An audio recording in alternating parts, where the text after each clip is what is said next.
ወመንፈስ ቅዱስ አሐዱ አምላክ አሜን። እግዚአብሔርሰ ገሃደ ይመጽእ ወአምላክነ ኢያረምም እሳት ይነድድ ቅድሜሁ። መዝሙር 49 ከቁጥር 3 እግዚአብሔር በግልጥ ይመጣል፣ አምላካችንም ዝም አይልም፣ እሳት በፊቱ ይነዳል። ይህንን ኃይለ ቃል እግዚአብሔር ቢወድና ቢፈቅድ እንማማራለን።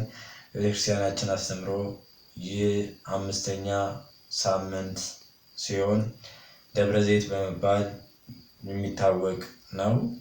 በጾመ ድጓ በቅዱስ ያሬድ 5ኛ ሳምንታችን ነው። እንግዲህ የጾም እኩሌታ ላይ ደርሰናል።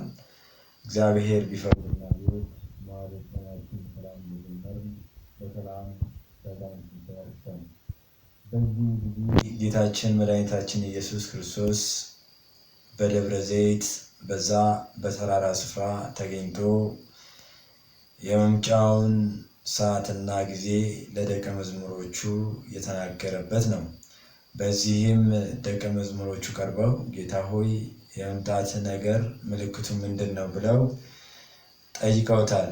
የማቴዎስ ወንጌል ምዕራፍ 24 ጀምሮ እናገኛለን። ጌታችንም ኢየሱስ ከቤተ መቅደስ ወጥቶ ሄደ። ደቀ መዛሙርቱም ወደ እርሱ ቀርበው የቤተ መቅደሱ የሕንፃ አሰራር አሳዩት። በዚህም የሕንፃ አሰራር አሳይቶት ጌታችን ይህንን ሕንፃ አይቶ እንዲያደንቁ እና በዛም ያለው መልስ ፈልገው ነበር። ጌታችን ኢየሱስ መልሶ እንዲህ አላቸው፣ ይህ ሁሉ ታያላችሁ፣ እውነት እውነት እላችኋለሁ ድንጋይ በድንጋይ ላይ ሲያፈርስ በዚህ አይቀርም አላቸው። ድንጋይ በድንጋይ ላይ ሲያፈርስ በዚህም አይቀርም አለ። ስለዚህ ዛሬ የምትመለከቱት ይህ ቤተ ሕንፃ ይፈርሳል።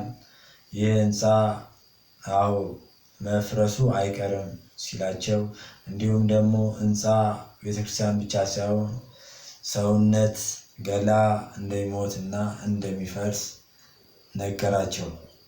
የመምጣቱ ምልክትም ነገራቸው። መምጣቱ እንዴት እንደሆነ ምልክቱ ምን እንደሚመስል፣ በዛን ጊዜ ሕዝብ በሕዝብ እንደሚነሳ፣ መንግስት በመንግስት ላይ እንደሚያምፅ፣ እንዲሁም ፍቅር እንደሚቀዘቅዝ ነገራቸው። ይህንን ምልክት ባያችሁ ጊዜ ተጠንቀቁ በማለት አስተማራቸው ማለት ነው። ስለዚህ ክርስቲያኖች ይህንን ምልክት ምናይና ምናስተውል የደረስንበትን ዘመን ምን ዘመን እንደደረስ በማስተዋል በሕይወታችን እንድንኖር በክርስትና ተመላልሰን በጽድቅ መንገድ ተመላልሰን እንድንኖር እግዚአብሔር አምላክ ይርዳን። ይቆየን።